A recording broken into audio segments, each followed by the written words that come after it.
What's happening, everybody? I'm back. It's me, your resident supervillain, Mr. J. Washington, here with the episode 9 review for DC Universe's Doom Patrol. And as always, I know it sounds repetitious, but I feel like everybody new that comes on board, I gotta let you know, if you have not seen it yet, there will be spoilers. So when you want to watch the episode, come back. Trust me, this one's gonna be real. I got the homie Winston A. Marshall with me again. And yeah, bro. I don't even have any jokes today. So here's the thing. So let me just tell you something.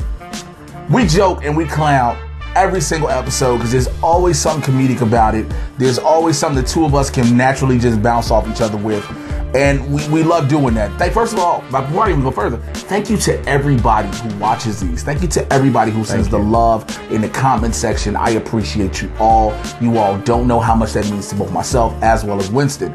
Like I said, every episode we joke around, we have a ball, and I don't know if you're gonna get any jokes out of this one. I'll give you one. I'll give you the only one that I can find. There's some funny lines here and there because the writers are good at doing that, but the only thing that was funny about this is that when it was over, we both were quiet for a long time, and we both looking at the credits. We each kind of stole a glance at each other to see where they were at, and then we both were like, "Nigga, I gotta go pee real quick." It's like, yeah, I gotta check my phone. I gotta check my phone. So we could both silently cry, because, you know, kids still aren't comfortable enough crying in front of each other. So, niggas had to do something else to be crying. I was like, oh, my fucking allergies, nigga. Oh. Yo, you got a cat in here, right, dog? Nigga, you know, my roommate's cat is fucking with me from the other room and the door closed. You know, I can't deal with cats.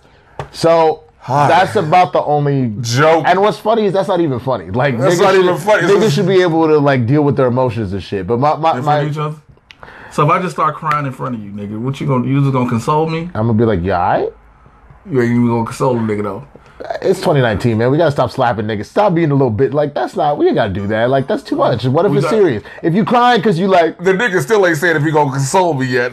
Yes, I'll console you. I just want to throw it out there because he was like, hey man, we just like, it's 2019. Niggas got stuff. Yeah, we gotta stop hitting each other and be like, man, like, you know, not get, like, real talk. That's part of the problem with, you know what? That's a whole other conversation. That's a whole other conversation. So this episode, I knew what it was going to be about just from again, the titles tell you a lot. I didn't know Danny Patrol was going to be about Danny the Street. Oh, I did. But this one was Jane Patrol, and I was like, okay, we're going to get more about Jane.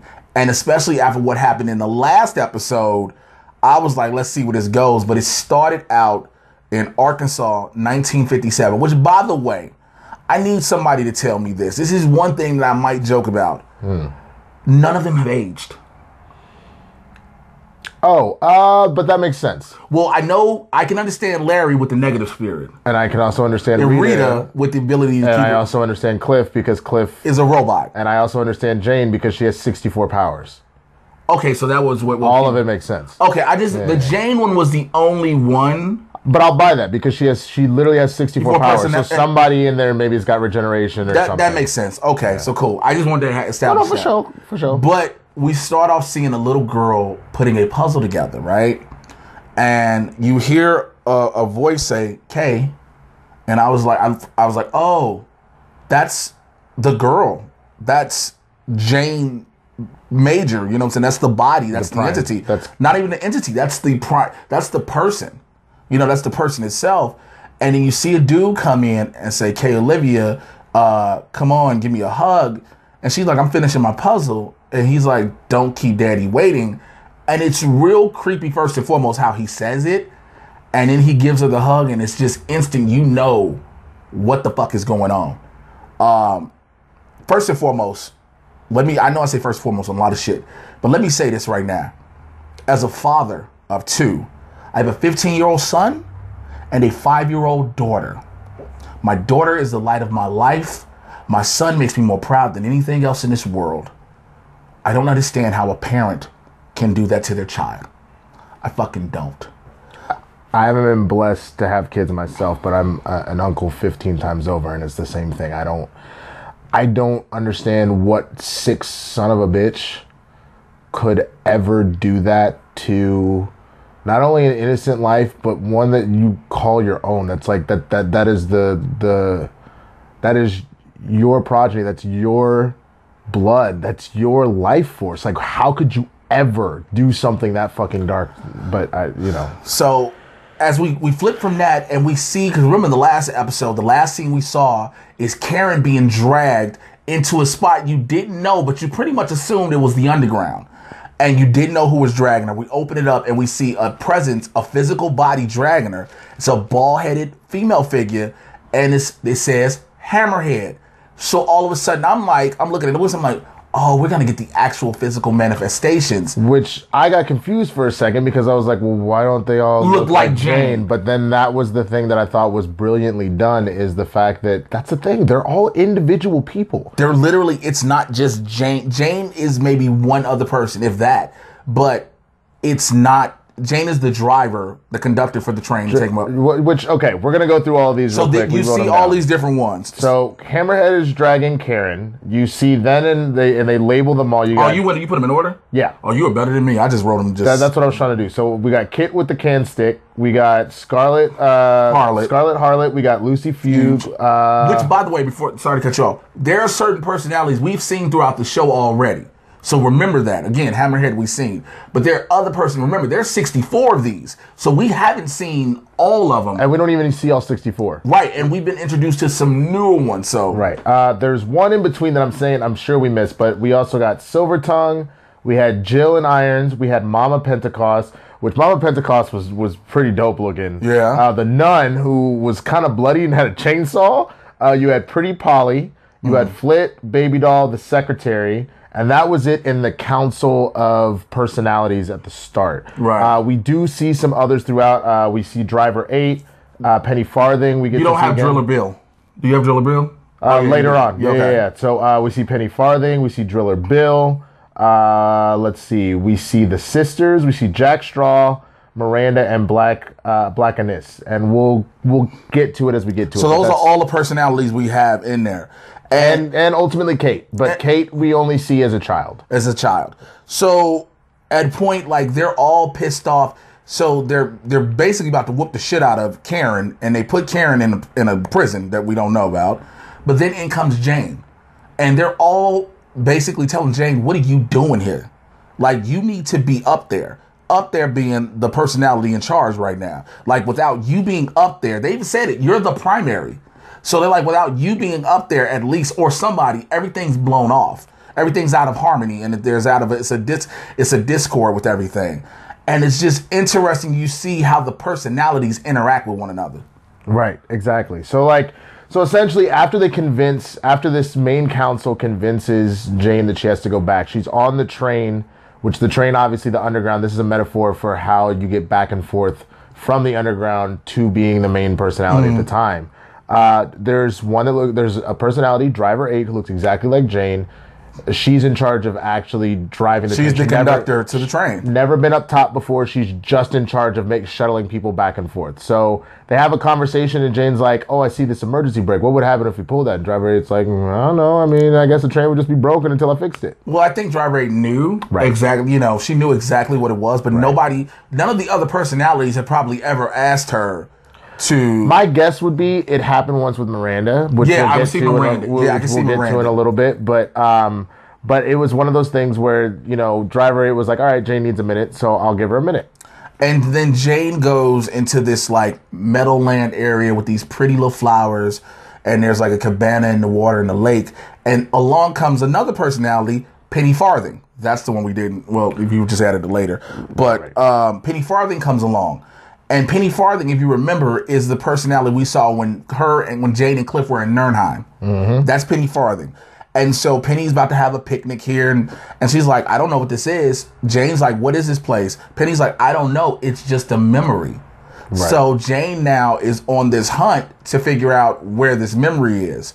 That's the thing that's interesting that Penny introduces to us, is that the memories are shared by everybody. They're literally there for every single personality. No one personality has it, but Jane wants to know whose memory it was. That's for her. That's very important. So she goes on this quest. So while this is happening back in the real world, The rest of the Doom Patrol is like, yo, Jane's in a coma. We don't know what the hell's going on. Rita's steadily talking to her, trying to get her to come out. But it's not doing anything, obviously. So that's when all of a sudden Cyborg says, man, I wish we could just like go Magic School Bus and get inside her head. And that's when all of a sudden... First of all, here's that's the only joke. joke, the Magic School Bus. No, because here's the joke behind it. Because Negative Man is like, Larry's trainer is like, it's nice to see you're finally embracing all of the weird stuff around here now.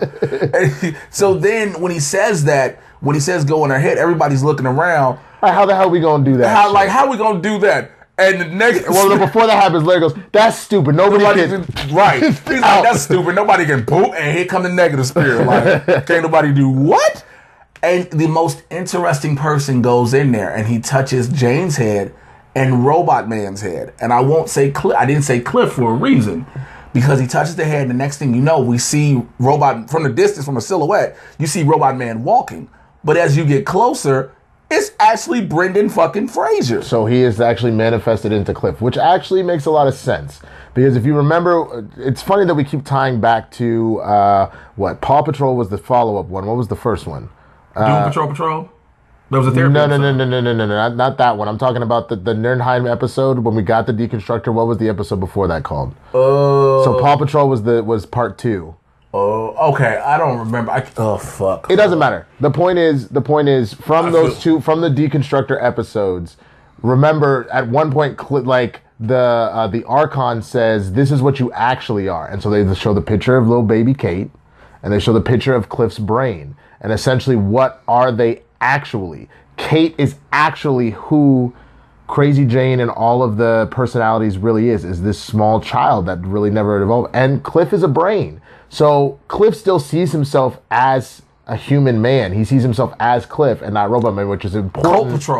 Cult Patrol, thank you. Yeah, Cult Patrol. So it's very important because something pretty major happens later on with that in the episode, but we'll get to that. So either way, Cliff starts exploring. He finds Driver 8 after walking down the train tracks for a while. They talk. Driver 8 goes, like, he thinks that's Jane, but it's like, no, it's not. And she tells him, like, look, I'm just the driver, and like, but at the same time, it's always like, you shouldn't be here. Now, of course, it just sounds like, yeah, you're not supposed to be in her brain. Right. But there's another reason why he shouldn't be there. Right. And so when Driver 8's like, yeah, I know a spot where she can go, takes him to a station. When he goes out, in comes Hammerhead and Driller Bill, another personality, and they proceed to beat a black lady in a mechanic jumpsuit and beat the shit out of Cliff. Beat the fuck out his kidneys and took him and threw him in jail with Karen and Jack Straw. And Jack Straw. So basically, Karen's telling Cliff, "You'll never get what you want out of her." And this was the interesting part to me because again, remember, we're inside Jane's head, and we spent a lot of time figuring out really how Jane became Jane in this episode. So Karen goes, "Oh my God, did you come in a big romantic gesture to like come and sweep her off her feet and save her?" And he goes, "No, I came to right what's right." And that's when all of a sudden, like you said, she starts going, "You're never going to get out of her what you want out of her." And Karen also mentions that I'm the only one, her and Dougie, that she loves what her and Dougie have because it's normal. So she seems to be the only personality that's okay with normal, healthy interaction. Or a relationship, more so. Which is important. We're going to come to that. Yes. You got to make sure you bring that part up, because that's the key part at that moment. Like you said. It's why a lot of the personalities hate Karen, actually. And again, we'll come back to that. We'll come back to that. So as he's there, Jane is still trying to find answers. She goes and talks to the sisters, which is another personality we get. Which, do you think it counts as 3? The sisters is a 3-headed witch that like can kind of answer questions and they all talk together, but I wonder if it's considered 1 personality, 3 personalities. That is an interesting one. It's a very unique thought process with that one. I think the sisters are 1, and they're just called the sisters. I think it's that one. And the sisters just tell her, basically, go to the well. And she goes to the well. Cliff is all of a sudden trying to break out of jail. First of all, he punches a wall. He hurts He's not a robot. He's not a robot, and he hurts his hand. And he was like, God damn it. And so, but he realized he cracked it. So he starts trying to bust through the wall. The fact, and as he's busting through, all of a sudden the ice pick come over. Jack Straw. Just look. Gotcha, fam. And he busts through the wall. As he's busting through, Penny Farthing's on the other side. And he's like, yeah, I need to help Jane. Jane's sitting right there. She's like, that's not Jane. That's a memory.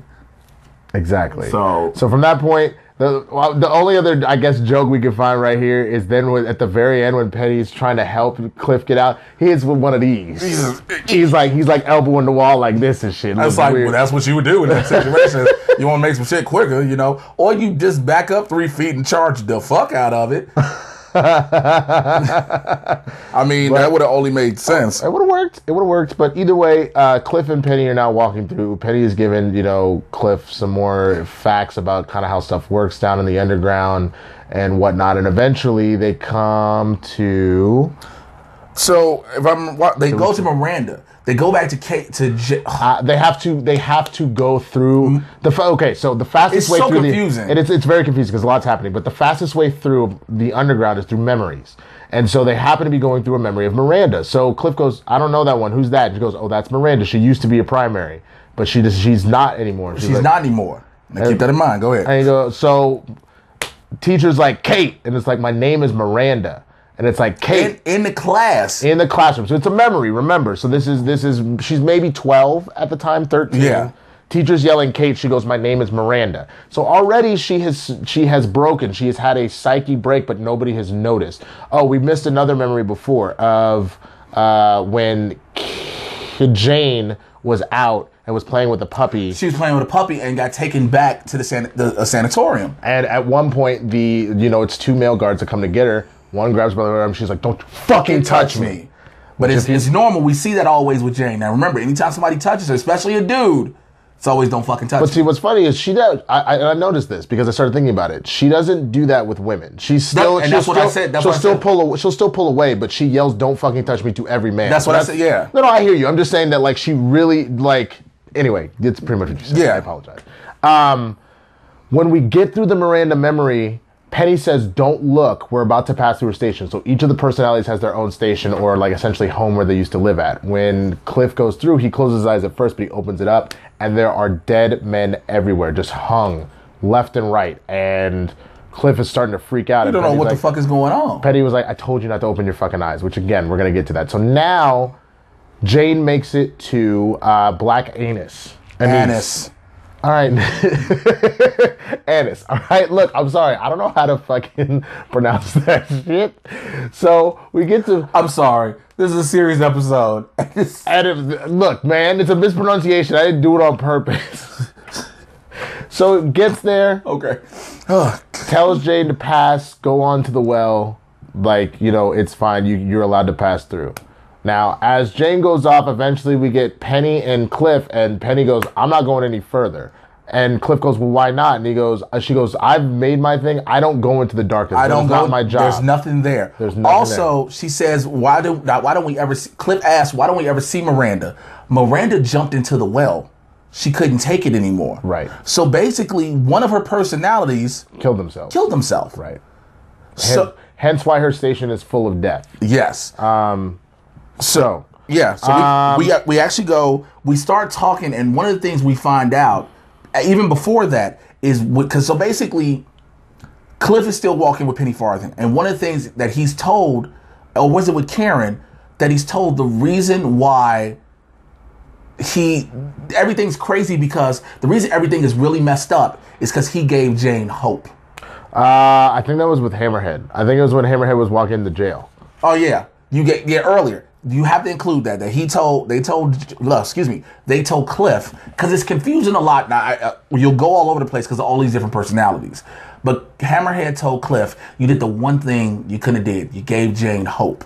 Again, ties into everything else we've had earlier. Right. So as you see, then you see Jane is going to a point where she was talking to Niles, and they were having a great conversation until it hit about her father.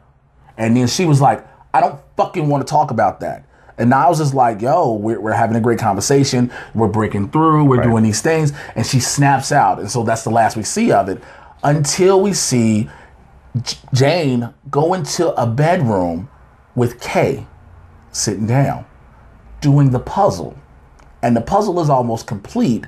And the puzzle is the meadow spring type of picnic place that Kate was in earlier, or that Jane was in earlier. Jane was in earlier, and Penny Farthing came to. So now things are starting to come together, right? So as we're starting to figure this out, because Petty mentions that she loves to go in the different memories in order to just like kind of calm herself, but especially that meadow. That meadow is her favorite place to go. We missed this part. We missed the part. Which part? Which part? Right before that, Cliff catches up with Jane again, and he's trying to convince her to come back. And Jane is crying. And she's like, well, thank you. I wanted to hear. He's like, look, we miss you. We're worried about you. We're concerned about you and all these things. And she goes. That's when she goes to Black Anise or Anise. Black Anise. It's a point where Cliff, after Jane sees Kay, we've come back. Cliff hits the point with Black Anise. Well, okay. And so this is Jane at this point is at the well. We haven't seen that yet, but Cliff gets there. No, she hasn't. Not yet, because she still has to see Kay, and all of a sudden she just keeps hearing his voice, the voice of the father. You're right. You're right. No. So while Cliff is at Black Anise, Jane is with Kate. And then by the time, yes. That's what I'm saying, yes. Jane's with Kate. So Black Anise says specifically, who are you? You're not supposed to be here. And it's like, well, I'm here to find Jane. Like, it's like, no man can pass. No man. And so Black Anise starts striking. She starts clawing, because she's got like these, like Edward Scissorhand, like Freddy Vega claw, like Freddy Krueger-ass blade hands. So she starts clawing at fucking Cliff. And as you notice, as Cliff gets hurt, you see like first his robot eye, and you kind of see like a metal mouth. And all of a sudden, that's when Cliff realizes... Because his memories are triggering back of, he was a monster when he was human. You hear about the dysfunctional relationship in his marriage, how he wasn't a good enough father, leading up to the crash on the track, the crash that killed his daughter's mother and himself. Arguments with the wife, the nanny, all that stuff. And all of a sudden, he realizes it, and he starts ripping off his own skin to reveal his robot man body, and he goes, I'm not a man. And it's the thing, it's a revelation he needed to have, because if you notice from the entire beginning of this series, he's kept trying to hold on to his humanity. He's tried to be a man no matter what. Again, trying to reconnect with his daughter through Facehole. Exactly. And trying to be a father-like figure to Baby Doll or Jane or whichever personality he feels needs it. But here's the thing that's the most interesting, is in that moment when he decides to acknowledge the fact that he's not a man, he, again, by realizing that he was a monster as a man, this is the most human that he's ever been. Yeah, it was the most human for him ever. So Black Anise at this point, after seeing the new form, kind of checks him out and then grabs at his crotch and realizes there's nothing there and goes, all right, no man, you can pass. Again, you pretty much have put two and two together by now. So Jane gets to the well, and all she keeps hearing is, no one tells. Tell no one. Then out of the well forms all the puzzle pieces. They combine to form her father. So she finally... Cliff is trying to tell her, like, look, come home. That's not your dad. He's not real, all this. You need to stop him. And then the dad instead of grabbing Jane, grabs Cliff. Bites his fucking legs off and tosses his ass. It was at that point Jane finally did something she had never done with her father. She yelled, stop. And she told him, you're disgusting, you're horrible. She said how she felt. At that point, she realized she finally had power again. She finally regained control in the sense of the situation. And didn't let it hold over her. Well, and I think the thing that was very interesting about this too is that, again, she hasn't had hope ever, because remember, this happened when she was a small child. Mm-hmm. I think it was to finally have an example of what's almost a father substitute actually show what it's like to defend and care about someone. Kind of snapped her out of her fugue state, you would almost argue. It was something that she felt this desire to not only to protect Cliff, but to finally protect herself. To see an example of somebody fighting for her, she started fighting for herself. And I think that's what was so beautiful. She goes, you're not my father. You stop. You will not fucking do this anymore. I'm not scared of you anymore. You get the fuck away from me. And then that was it. And the puzzle pieces dissolve. Next thing you know, you see both Jane and Cliff on the train going back up. And then they walk together. The next thing you know, Jane wakes up and Cliff comes back. And then Jane just walks off and goes on her own. And they ask Cliff what happened. And one of the biggest things that we heard consistently through the episode, because it's a small line, but it was always repeated, was, that's not my story to tell. So Cliff knows exactly what's wrong with Jane, in a sense. I don't know if you say what's wrong with her or what the reasoning, because I don't want to word it wrong. No, I understand what you're saying. It's essentially, what's wrong in the sense that why was she in a coma? Like that's what they wanted to know. Or more so, not even just a coma. Why is she the way she is? But I don't think they were asking that because they have no idea what happened. No. I think he's telling that why was she in the coma? But I think that was a double. I think that was a double answer. I think that was an answer. He knows exactly why Jane has turned into the person that she has. So he knows exactly. And so again, we just see Jane go in the room, and then as she's going in the room and she's lying down, she just hears, "Come here, little K," and she hears her father's voice and wakes up, and that's the end of the episode.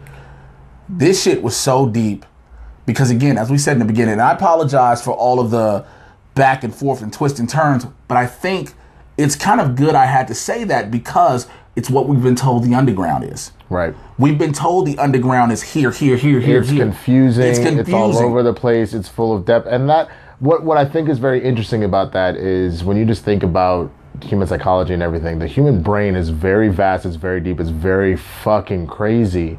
And that's for someone that maybe doesn't have DID. What's interesting is in this case with DID that all of the personalities have a more direct connection to memories, to emotions, to things like that, but it's also a little bit more confusing. And that's what was so beautiful about this episode, is that I think for the first time I truly understood what somebody with DID might be going through, because I got to see a physical manifestation of what's kind of happening. I too was kind of the same way. I'm sorry, I had to toss that.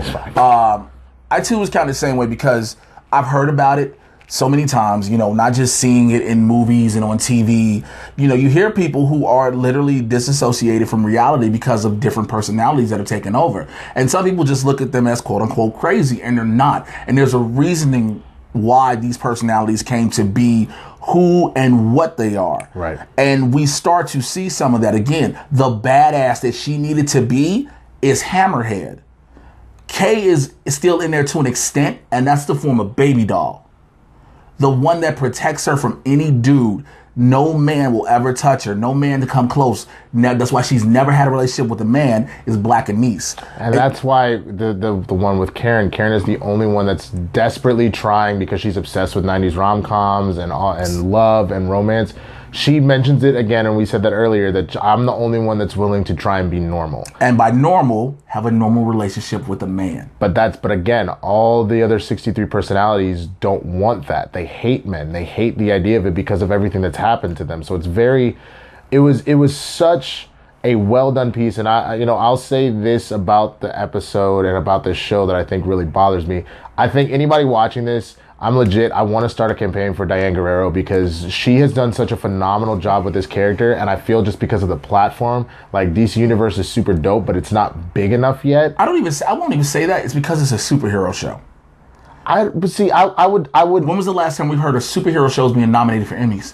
We got them in the Oscars now. That's a given because we've accepted the genre. Sure, but I hear you. I think probably part of it though is that there's no superhero show that's been done this well, in my opinion. There have been good shows. They've been very good shows. And there have been episodes in which the characters have grabbed you, right, kept you, and you've seen emotional range. Because that's one of the things with this episode. The closest thing I would say to that would even be in that realm maybe is like Lord, what is his name from Black Lightning? He just came back to life. Tattoo Man.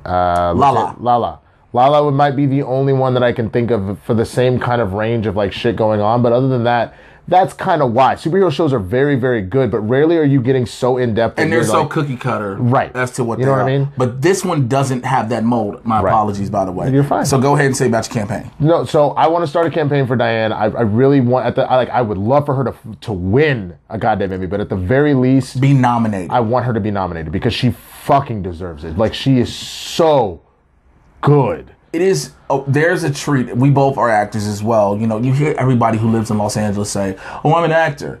Yeah, okay, cool. But there's things you've done where you want to be able to challenge yourself. You want to play a range of emotions. You want to go from funny to happy to sad to depressed to dramatic to evil and things like that. In this episode, we saw Jane go through a range of those emotions, but more so keep you so captivated in the grounding and the realism and the heart of what this one was. I am honestly, I've been entertained with this show since I first watched it. Like I said, the episode 4 Titans, where they first were introduced, from there on, I think Diane Guerrero needs to be completely acknowledged for this. This takes away nothing from the rest of the cast. Nothing at all. But there's something special and amazing about a woman who portrays someone with 64 personalities first and foremost, and portrays each personality different, as well as we've seen with like just a one take, like can go from transition to transition. But to see what she brought in this one, and to go in the heart and depth, and to become that character, to know how to imagine and not even imagine and feel what it's like to be violated by your father, and translate that on screen while still remembering this is a superhero show. She definitely deserves that, man. So we're gonna start this on Twitter. Just what we want to do, a hashtag nom for Diane. Let's say hashtag Diane Guerrero Emmy nom. No, we'll figure it out. We need something short. We'll figure it out. We'll probably put it in the description. Yeah. Flash. We'll figure it out when we finish this. Flash it on the screen at the end. So when the whole credit, like the credit music is rolling, he'll put up the hashtag there because we'll have figured it out by then. So it'll be like right here somewhere. I'm sorry. The only reason I just started smiling, he was like, because he gonna do it because he edits this shit. I mean, I'll do it, nigga. No, I'm just messing with you. But we'll put it on the screen. It'll be somewhere around here. We're going to use this hashtag because real talk, like I hope the writing does too. The writing on this obviously is phenomenal. To come up with something like this is absolutely crazy, but I really want Diane to get this nomination if we can get it.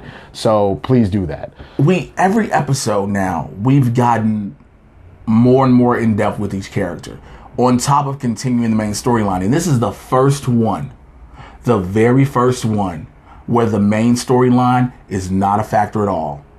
Every episode, there's something about we got to find Niles, we got to figure out what Mr. Nobody is and things like that. This is the first episode that hits so deep, they never even reference it. It is all about Jane, and that is it. So we say this every week. I give it a 1 through 5, whatever stars, and I think this is the best episode. We both were talking about that.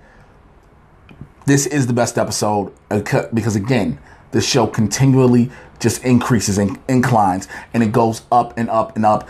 And again, you're not supposed to expect a superhero show to do this. Well, and I think that's the most brilliant part about it.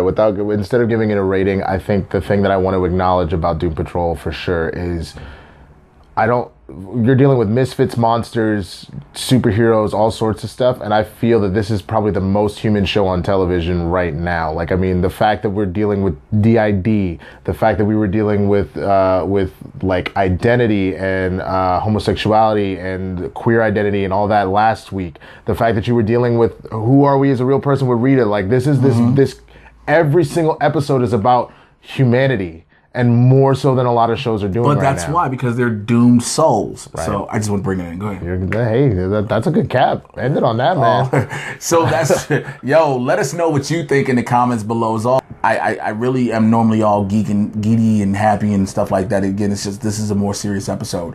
And it's so dope at the same time. Tell the people, brother, how they can find you. At the swaggy blerd, TheSwaggyBlerd on all your socials. And Mr. J Washington, MRJAY. You should know I spell Washington. Twitter, Instagram. Join the Supervillain Squad on Patreon. Patreon.com/Mr. J Washington. Check out the Mad Titan podcast. Get you caught up on everything happening in the Marvel and DC live action universes. We will holler at you guys next week, man. Hopefully, I mean, the shit ain't this deep, because I don't know if I can take 2 of these emotionally charged episodes. I feel like they've been just softening us up, just like body blow after body blow, and then this shit was the haymaker to the head, bro. Like I need a second.